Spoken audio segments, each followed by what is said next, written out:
imtixaanaadka shahaadiga ee fasalada afraadka iyo sideedaadka ayaa saaka si rasmi ah uga bilaabmay guud ahaan gobolka Togdheer 4006 arday ayaa la shaaciyay inay sanadkan u fadhiisanayaan imtixaanaadka shahaadiga ee gobolka Togdheer qaabka imtixaanaadka shahaadiga ee fasalada afraadka iyo sideedaadka uga bilaabmay gobolka Togdheer waxa warbaahinta faahfaahin ka siiyay mas'uuliyiinta wasaaradda waxbarashada ee gobolka Togdheer iyagoo sheegay inay dadaal badan geliyeen sidii ay sanadkan ula dagaalami lahaayeen qishka ugu horeyn qaar kamid ah farada imtixaanaadka sidee ayaa sharaxaad ka bixiyay habka ardaydu ugu fadhiisteen imtixaanaadka shahaadiga ah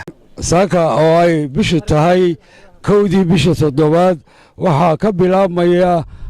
dugsiga sare ee Sheekh Bashiir waxa imtixaankiisa dugsiyeedka 16 17 ee dugsiyada sare run ahaantiina waxa uu aad iyo aad si qurux badan ayuu uga bilowday waxaana ardaydu ay ka kala yimaadeen ilaa iyo 8 iskuul goobtan haddii aan idinka siiyo warbixin kooban waxaa ku gelaya 380 arday oo ka kala socda 8 iskuul oo dugsiyada Burco ka tirsan ama gobolka Togdheer ka tirsan ayaa halkan ku gelaya waxaan u mahad celinaynaa aad ugu mahadnaqaynaa dhammaan shaqaalaha dugsiga Sheekh Bashiir wasaaradda waxbarashada ciidamada amniga ee gobolka iyo gudoomiyaha waxbarashada ee gobolka Xasan iyo bahda saxaafadda oo iyadoo si fiican noogala qayb qaadatay gudoomiyaha wasaaradda waxbarashada ee gobolka Togdheer Xasan Jaamac iyo xogayaha gobolka Togdheer ayaa iyana dhankooda hadallo dardaarana u jeediyay ardayda iyagoo uga digay inay ku kacaan wax kasto wax u dhimaya habsami u socodka imtixaanaadka qaranka guud ahaan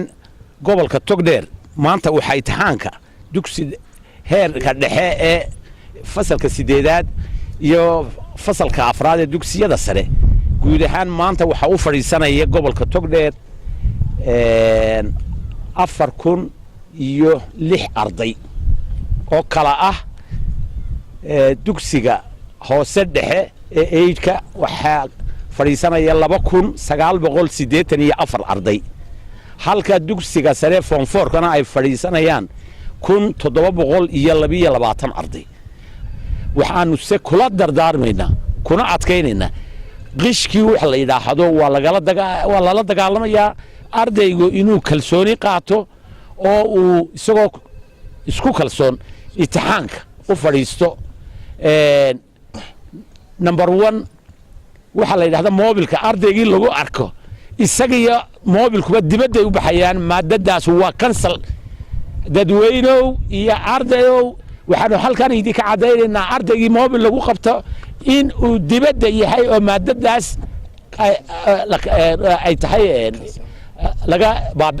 laga baabi'inayo oo aan waxba looga soo qaaday waxaan leenahay maanta ardayow waxaa habboon